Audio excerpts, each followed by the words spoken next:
Muy buenos días, queridos hermanos, en esta mañana. Qué gusto poder estar aquí en la casa de Dios para poder llevar a cabo esta transmisión. Reciban saludos del equipo creativo en lo personal. Igual un abrazo entrañable a todos ustedes. Vamos a continuar con nuestra serie de predicaciones, la vida de Jesucristo. Y quiero que me acompañes, por favor, a leer el Evangelio según San Mateo, capítulo 13, del versículo 24 al 30. Y vamos a leer la palabra de Dios. La siguiente es otra historia que contó Jesús. El reino del cielo es como un agricultor que sembró buena semilla en su campo.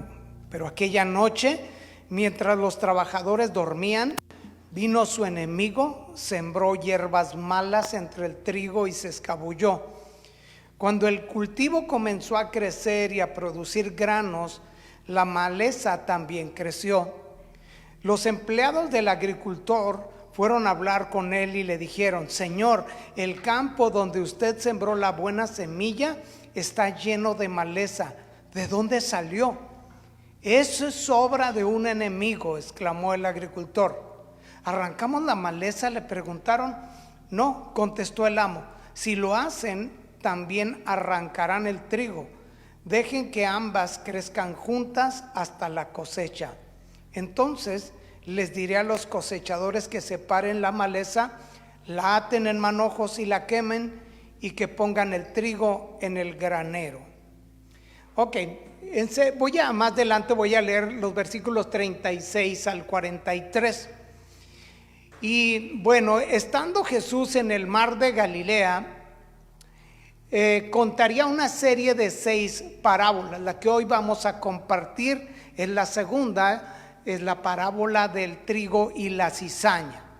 Y primeramente, ¿qué es una parábola? Básicamente, parábola significa comparación o poner junto a.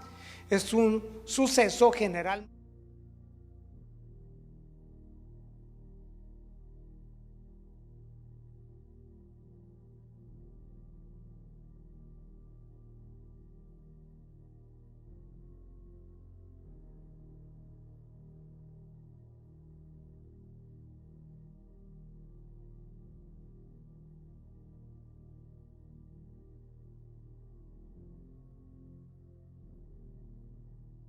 Que entró en una barca, se sentó allí y enseñó mientras la gente estaba de pie en la orilla. Jesús está en el lago, sale de su casa y una gran multitud está alrededor de él y está de pie. Antes de continuar, quiero mencionar cómo se va a desarrollar esta parábola. Del versículo 24 al 30, si estás en tu Biblia, toma nota. Del versículo 24 al 30, Jesús les va a contar la parábola del trigo y la cizaña sin ninguna explicación.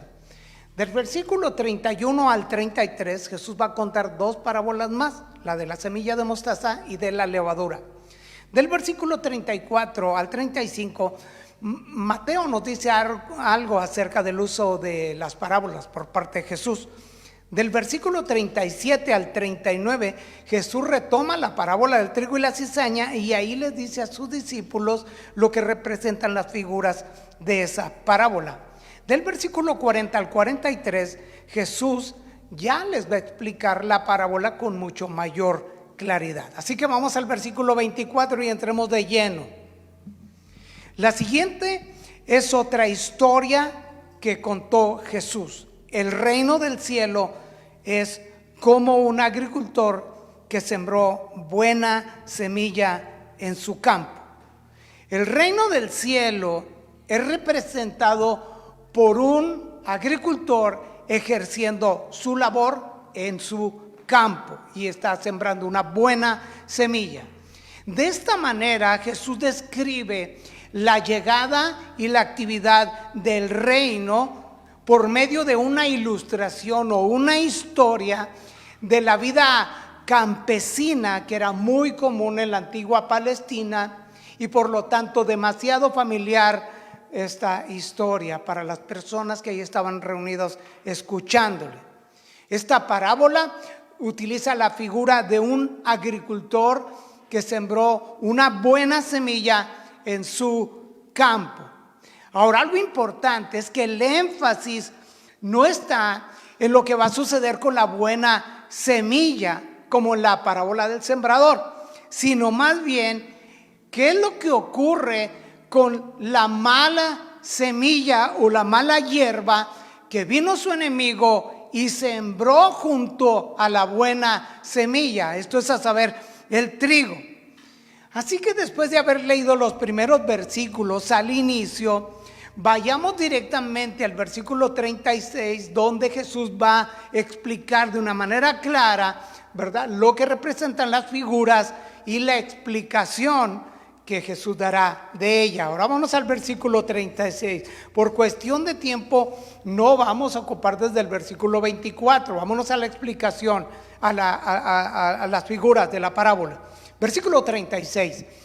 Luego Jesús dejó a las multitudes afuera y entró en la casa. Sus discípulos le dijeron: por favor, explícanos la historia de la maleza en el campo. Ok, aquí hay algo muy importante que debemos tener y notar en esta segunda parte del video, del versículo donde dice: los discípulos le dijeron, por favor, explícanos la historia de la maleza en el campo. Lo primero que notamos es su interés.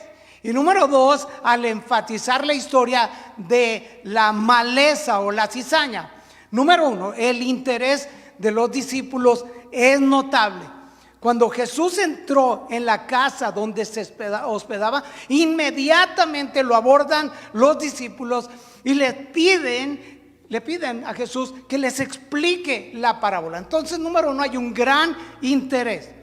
Solo aquellos que muestran interés en las enseñanzas de Jesús, en los misterios del reino del cielo, a ellos les será revelada ese misterio. Aquellos que no muestren interés en las enseñanzas de Jesús representan a las multitudes que Jesús dejó fuera y no entraron en la casa. Y aquí hablando de líderes religiosos y sus seguidores, ellos eligieron por voluntad propia permanecer en la ignorancia por la dureza de un corazón incrédulo. Así que Jesús usa las parábolas principalmente con el fin de reservar su significado de su enseñanza como un privilegio para sus discípulos y para aquellos que son receptivos a Él. Escucha lo que dice Mateo 13, versículo 10 al 13, para que entendamos el uso de las parábolas. Sus discípulos vinieron y le preguntaron: ¿por qué usas parábolas cuando hablas con la gente?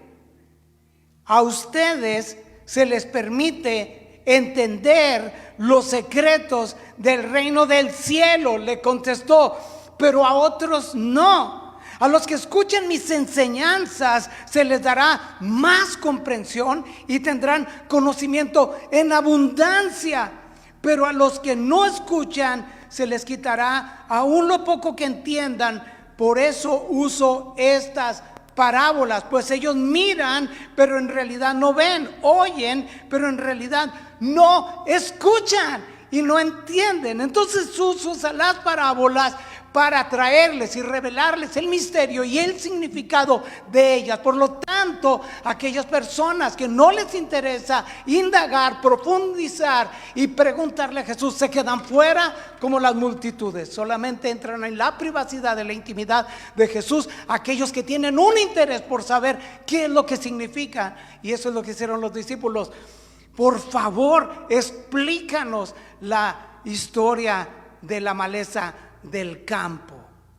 Ahora, déjame decirte algo importante. En este tiempo tenían a Jesús con ellos, los discípulos, de manera que podía Jesús explicarles el significado de sus parábolas. Pero lo alentador es que en este tiempo tú y yo tenemos al Espíritu Santo que nos guiará a toda verdad, nos recordará todo lo que Jesús nos ha dicho y nos enseñará y revelará toda la verdad de todas sus enseñanzas. Y eso debe traernos alegría a nuestros corazones. Dijimos que algo importante es que los discípulos mostraron interés, y la segunda es que es el énfasis que ellos hacen en la historia de la maleza o la cizaña. Por favor, explícanos la historia de la maleza en el campo. Ahora, ellos no le dijeron a Jesús que le explicara la parábola del trigo. Ellos dijeron: explícanos la parábola de la maleza, de la cizaña. Y es exactamente donde Dios quiere que pongan atención, donde ellos fijaran su mirada. Entonces Jesús le va a explicar primero las figuras de la parábola. Vamos al versículo 37, por favor.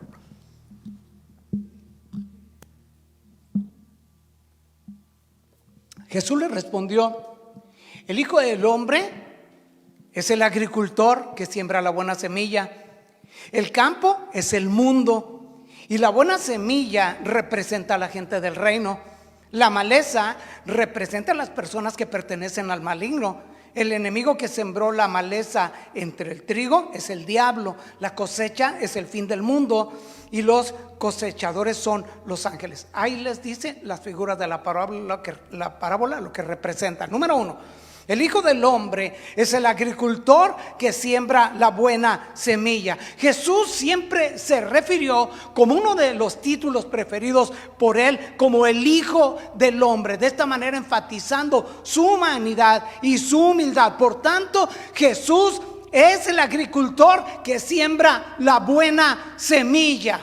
El campo es el mundo, pero el mundo no como planeta o como forma de pensamiento, sino como el lugar donde nacerán, habitarán y vivirán tanto creyentes como no creyentes. El campo es el mundo. El campo es el mundo, no la iglesia. Esta imagen deja clara que la iglesia está en el mundo trayendo influencia, y no el mundo en la iglesia, aunque sabemos que esto ocurre en muchas iglesias. Número 3, la buena semilla representa a la gente del reino. Primeramente, la gente del reino son aquellos a quienes les fue sembrada la semilla de la palabra de Dios, la semilla de la salvación. La vida de Dios fue sembrada en la tierra fértil de sus corazones, que previamente fueron preparados por Él. La buena semilla son aquellos que escucharon la voz del evangelio y respondieron a él. Ahora, segundo, y lo que el texto aquí se refiere, es que los hijos del reino son plantados por Jesús en el mundo para cumplir con una misión específica, y que es proclamar el evangelio de la gracia. Amén. Número 4, la maleza o la cizaña representa a quienes pertenecen al maligno. Primeramente, la cizaña representa a aquellos en los cuales el enemigo ha sembrado rebelión y desobediencia contra Dios y están subyugados al poder del diablo. Efesios 2:1-2 dice: antes ustedes estaban muertos a causa de su desobediencia y sus muchos pecados. Vivían en pecado igual que el resto de la gente, obedeciendo al diablo, el líder de los poderes del mundo invisible, quien es el espíritu que actúa en el corazón de los que se niegan a obedecer a Dios. Ellos son las personas que pertenecen al maligno. Esto es a saber, el diablo. La Biblia de las Américas dice: y la cizaña son los hijos del maligno, son los hijos del diablo.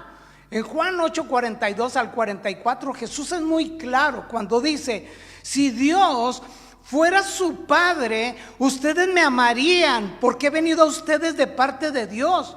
No estoy aquí por mi propia cuenta, sino que Él me envió. ¿Por qué no pueden entender lo que les digo? Es porque ni siquiera toleran oírme, pues ustedes son hijos de su padre, el diablo, y les encanta hacer las cosas malvadas que él hace. Así que las personas que representan la maleza, la cizaña, le pertenecen al maligno. La maleza o la cizaña son aquellos incrédulos que han rechazado a Jesús y la voz de su mensaje. Han cerrado sus oídos a la voz del evangelio. Número 5, el enemigo que sembró la maleza entre el trigo es el diablo. Y aquí está claro. Dice que plantó la maleza y se fue. El enemigo es el diablo, un calumniador. Y eso es lo que siembran aquellas personas desobedientes. Quien sembró la cizaña entre el trigo es el diablo. También la cizaña y la maleza representan a los falsos profetas y a los falsos maestros.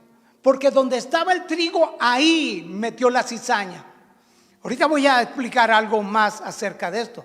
Jesús advirtió en Mateo 24:11, aparecerán muchos falsos profetas y engañarán a mucha gente.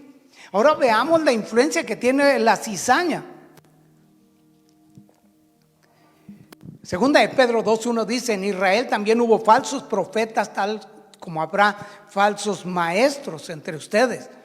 Ellos les enseñarán con astucia herejías destructivas y hasta negarán al Señor quien los compró. Y esto provocará su propia destrucción repentina. Ahorita voy a hablar de la cizaña para que podamos ligar esto. Pablo lo advirtió antes de su partida. Sé que después de mi salida vendrán en medio de ustedes falsos maestros como lobos rapaces y no perdonarán al regaño. Incluso algunos hombres de su propio grupo se levantarán y distorsionarán la verdad para poder juntar seguidores. Cuidado, dice el apóstol Pablo. El enemigo, número 5, el enemigo que sembró la maleza entre el trigo es el diablo, decimos. Ahora, ¿qué es lo que hace para tratar de relacionar con los falsos profetas, los falsos maestros? Bueno, la cizaña, para entender un poquito, ¿verdad? En Palestina, la cizaña era una de las plagas que el campesino tenía que estar combatiendo constantemente en ese clima. Así que le era común entender esto. La cizaña es una gramínea, es una planta que crece espontáneamente y que tiene semillas negras muy tóxicas y que se parece mucho al trigo cuando es pequeña, pero se distingue con claridad cuando madura. Si se intentara recoger la cizaña cuando aparece en un principio, se pondría en peligro el trigo, porque las raíces de la cizaña se entrelazan con las del trigo y las raíces de la cizaña son más fuertes que las del mismo trigo. Y esto nos hace recordar cuando leímos al principio, cuando los empleados del agricultor de la parábola le dicen, ¿arrancamos la maleza? Le preguntaron, y Jesús, el agricultor, dice, no, contestó el amo, si lo hacen, también arrancarán el trigo. En un principio parecen exactamente las mismas, de manera que solamente un agricultor experimentado puede notar la diferencia.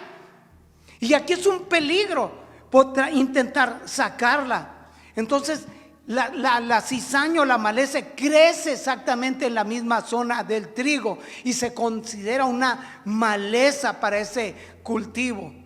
Y algo es que la similitud, les digo, es tan grande que en algunas regiones suele conocerse como el trigo bastardo o el falso trigo. Y esa planta puede ser parasitada por un hongo tóxico que puede producir una toxina que se acumula en el grano. La cizaña, contraria al trigo, no tiene utilidad real para el ser humano. Y otra gran diferencia entre el trigo y la cizaña es que el trigo lleva fruto y acaba inclinándose por su peso de ese fruto. A cambio, la cizaña, al estar hueca, sigue erguida porque el vacío de su interior no la doblega. Y aquí podemos entender por qué viene el enemigo y siembra la maleza, falsos maestros, falsos profetas entre los hijos de Dios, entre la buena semilla, y que en un principio no los distingues y no hay diferencia. Pero cuando se detecta, muchas veces somos presurosos a tratar de arrancarla, desterrarla y echarla afuera. Pero aquí hay un gran peligro de llevarnos, y tratando de solucionar un problema provocamos un daño mayor. Se dice que sembrar cizaña, que es común ahora en nuestros días para referirnos como sembrar discordia, chismes, duda. En esos tiempos antiguos, decir sembrar cizaña era una actitud de despecho, de venganza por medio de un enemigo que quería destruir o al menos reducir o dañar la producción de un cultivo. Porque sabían que si echaban maleza, hierba mala, cizaña, lo que iba a pasar es que iba a afectar todo el cultivo.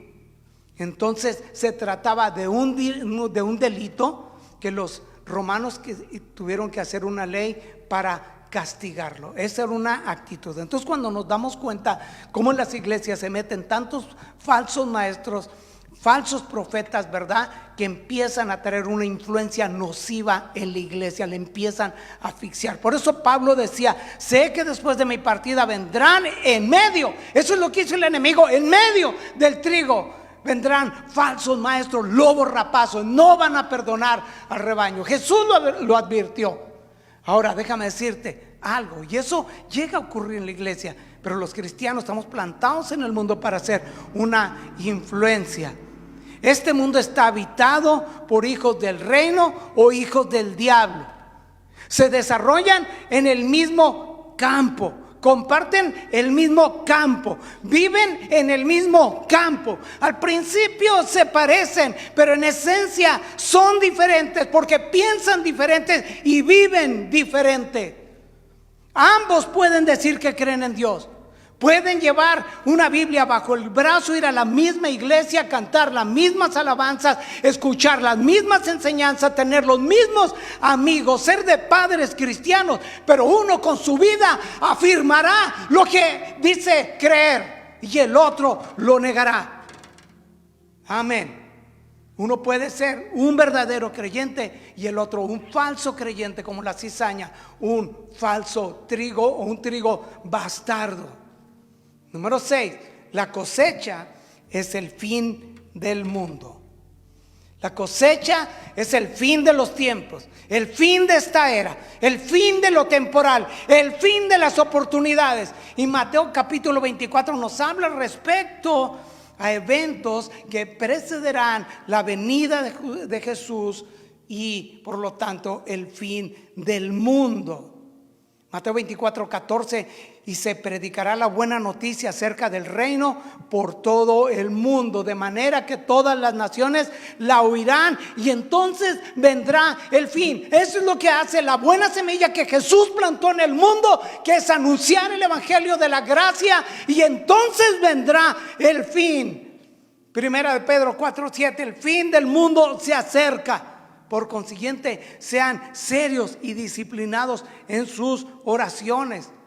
Y dice el versículo 17 de Primera de Pedro: pues ha llegado el tiempo del juicio y debe comenzar por la casa de Dios. Y si el juicio comienza con nosotros, qué terrible destino les espera a los que nunca obedecieron la buena noticia de Dios. Y aquí lo alentador y que nos llena de alegría es que Jesús prometió estar con los suyos hasta el fin de los tiempos, hasta el fin del mundo. Número 7, los cosechadores son los ángeles. Dios ha comisionado a sus ángeles para esta tarea. Y sabemos de muchas cosas que van a como señales antes del fin, ¿verdad? Hablamos, habrá falsos profetas, falsos maestros, guerras, rumores de guerras. Y bueno, lee capítulo 24 de Mateo. Ahora Jesús en el versículo 40 va a explicar, ahora sí con mayor detenimiento, la parábola. Vamos pronto. Tal como se separa la maleza y se quema en el fuego, así será en el fin del mundo. Tal como se separa la maleza y se quema en el fuego. Tal cual es el procedimiento en el campo de la agricultura, al tiempo de la cosecha, así será en el fin del mundo. Y esta es una manera muy gráfica de decirlos. Ahorita hay muchas especulaciones acerca del fin del mundo que tú escuchas en noticieros, en programas, en blogs, en videos, ¿verdad? Lo que está ocurriendo, ya viene el fin del mundo, que va a ser en el 2020, que va a ser en el 2030, y una serie de explicaciones. La Biblia dice: como se separa la maleza y se quema en el fuego, así será el fin del mundo. Ese día será terrible para la cizaña, será terrible para los hacedores de la maldad. Ese día sí habrá una gran diferencia en aquello que en un principio se parecía. Ahora habrá una notable diferencia, abismal e infinita diferencia entre el trigo y la cizaña una vez que hayan madurado, porque uno dará fruto y el otro no. Y se notará cuando crezca el grano. Jesús dijo en Mateo 15:13: toda planta que no fue plantada por mi Padre Celestial será arrancada de raíz. Así que durante ese tiempo, ¿verdad? Ahorita cantábamos muy precioso un canto, Jesús es mi redentor y roca, pero durante ese tiempo de desarrollo el creyente pudo desarrollar carácter, alcanzó madurez. El proceso de santificación lo hizo alcanzar la estatura del varón perfecto. No desperdició su tiempo. Es como en este tiempo de pandemia. Debes ocupar tu tiempo en cosas que glorifiquen a Dios y den fruto. Porque este tiempo no es un tiempo para divertirse. No es un picnic. Entonces el creyente se ocupó durante ese tiempo de mostrar el fruto de una buena semilla. Filipenses 1:6 dice: y estoy seguro de que Dios, quien comenzó la buena obra en ustedes, la continuará hasta que quede completa, terminada el día que Cristo Jesús vuelva. Ese día vendrá el fin del mundo. Primera de Pedro 5:10: en su bondad Dios los llamó a ustedes a que participen de su gloria eterna por medio de Cristo Jesús. Entonces, después de que hayan sufrido un poco de tiempo, Él los restaurará, los sostendrá, los fortalecerá y los afirmará sobre un fundamento sólido. El creyente aprovechó este tiempo para dar el fruto que Dios esperaba. No importando las pruebas, las luchas, las vicisitudes, todos los vientos contrarios. Ahorita cantábamos: tu amor más alto que los cielos, tu gracia más honda que el mar, tu ley es mi sabiduría, mi bien mayor y mi necesidad. En eso se ocupó el cristiano. Así que el hombre un día va a partir de este mundo y va a enfrentar un juicio. Y eso es algo terrible, porque tal como se separa la maleza y se quema en el fuego, así será en el fin del mundo. Dios es el juez de toda la tierra. Ahí se va a desenvolver todo este juicio. Y sabemos que el juez que Dios ha levantado es Jesús, para vivos y muertos. Quisiéramos hablar más acerca de lo que va a representar este juicio, pero sé que por cuestión de tiempo es difícil. Versículo 41: el Hijo del Hombre enviará a sus ángeles y ellos quitarán del reino todo lo que produzca pecado y a todos aquellos que hagan lo malo. Los ángeles al servicio de Jesús ejecutarán sus órdenes. Ellos son los designados por Dios para levantar la cosecha. Repetimos, los creyentes pueden identificarse por su fruto espiritual, pero los no creyentes por su falta de fruto. Los ángeles van a quitar del reino a todo lo que produzca pecado y a los hacedores de maldad, como Jesús se refirió a los falsos profetas en el Sermón del Monte. Y los ángeles, versículo 42, los arrojarán al horno ardiente, donde habrá llanto y rechinar de dientes. Esto es terrible. Cuando Jesús regrese, vendrá en la gloria de su Padre con sus ángeles, y entonces le va a pagar a cada uno según sus obras. Dice la Escritura que traerá juicio sobre los que no conocen a Dios y sobre los que se niegan a obedecer la buena noticia de nuestro Señor Jesús. Serán castigados con destrucción eterna, separados para siempre del Señor y de su glorioso poder. Dice segunda de Tesalonicenses, va a ser terrible. Los arrojarán a un horno ardiente, como los atarlos en manojos y arrojarlos, echarlos ahí donde habrá llanto y rechinar de dientes. Esta es una escena terrible y espantosa. Y surge la pregunta: ¿entonces Dios es malo? No, Él es perfectamente bueno. Y no estarán en el infierno porque Dios haya sido malo, no. Los pecadores estarán ahí porque no amaron al Rey del cielo, no amaron a Jesús, no amaron el Evangelio. Ellos amaron más las tinieblas que la luz. Esta gente quiere el cielo, pero no al Rey que ahí reina. Pero ¿cómo va a querer el cielo si los que ahí habitan solamente son santos redimidos y Él no los ama? Y esto es terrible. Dice la palabra del Señor: ¿no te das cuenta de lo bondadoso, tolerante y paciente que Dios es contigo? ¿Acaso eso no significa para nada para ti?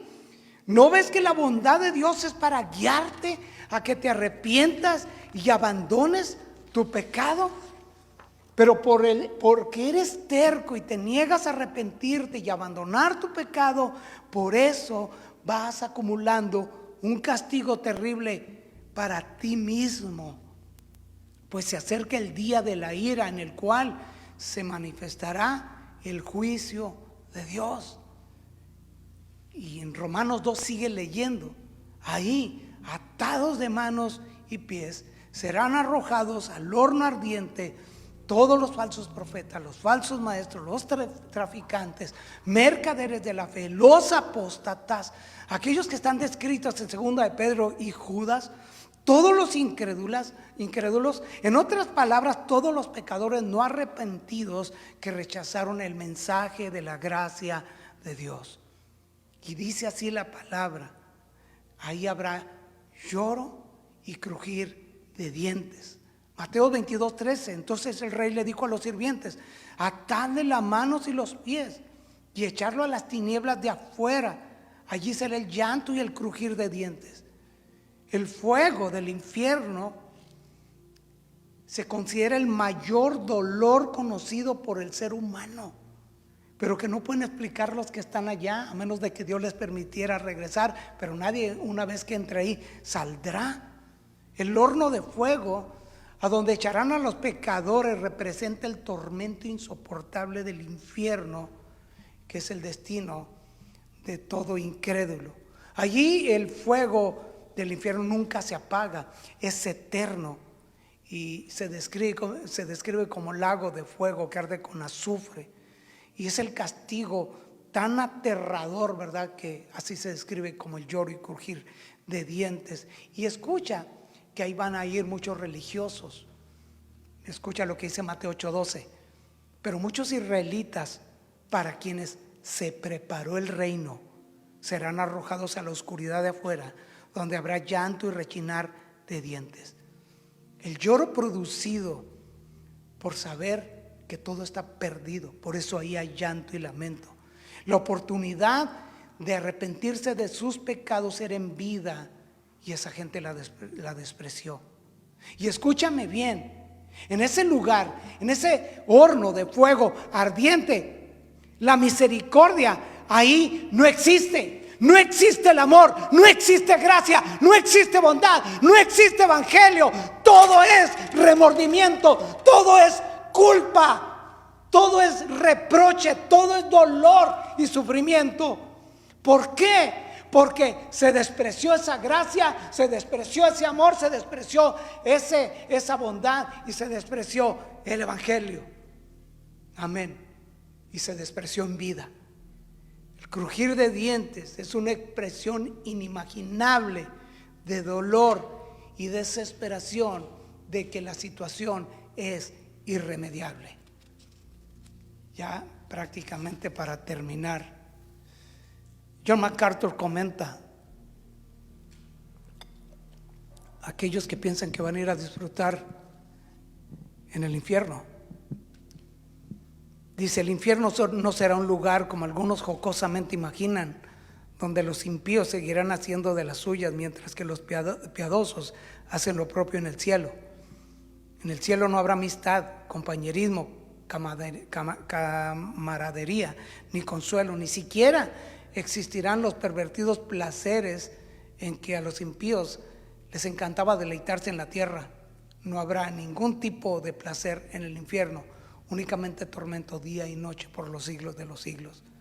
Por eso la Biblia dice que el que no tenía su nombre registrado en el libro de la vida fue lanzado al lago de fuego. Salmo 92:7 dice: aunque los malvados broten como maleza y los malhechores florezcan, serán destruidos para siempre. Versículo 43, ya para irnos al final. Entonces los justos brillarán como el sol en el reino de su Padre. El que tenga oídos para oír, oiga, y que escuche y entienda. El trigo, cuando alcanza la madurez, es de color dorado. Por eso Daniel 12:13: los sabios resplandecerán tan brillantes como el cielo, y quienes conducen a muchos a la justicia brillarán como estrellas para siempre. La buena semilla, los hijos del reino, los justos, los creyentes, aquellos que han sido lavados y perdonados en Cristo, ellos van a reflejar la gloria de Dios. Van a brillar como luces radiantes en un mundo lleno de gente perversa y corrupta, como dice Filipenses 2:15. Cuando el Hijo del Hombre regrese con sus ángeles, estos no solamente van a separar a la maleza y la van a arrojar al infierno, sino que a los justos van a ser bendecidos eternamente como instrumentos de Dios. Los ángeles van a traer bendición, y dice Mateo 24:31: el Señor enviará a sus ángeles y con voz de trompeta juntarán a sus escogidos de los cuatro vientos, desde un extremo del cielo hasta el otro. En este mundo, en esta vida, estamos plantados, tanto la buena semilla o los hijos del reino, como la maleza o la cizaña o los hijos del maligno. Pero en el reino del cielo solo habitarán los hijos de Dios. Amén. Entonces los justos brillarán como el sol en el reino de su Padre. El que tenga oídos para oír, que escuche y entienda. Esta es una exhortación, el mensaje de Jesús, esta historia, esta parábola de vida o muerte. El que tiene oídos para oír, oiga.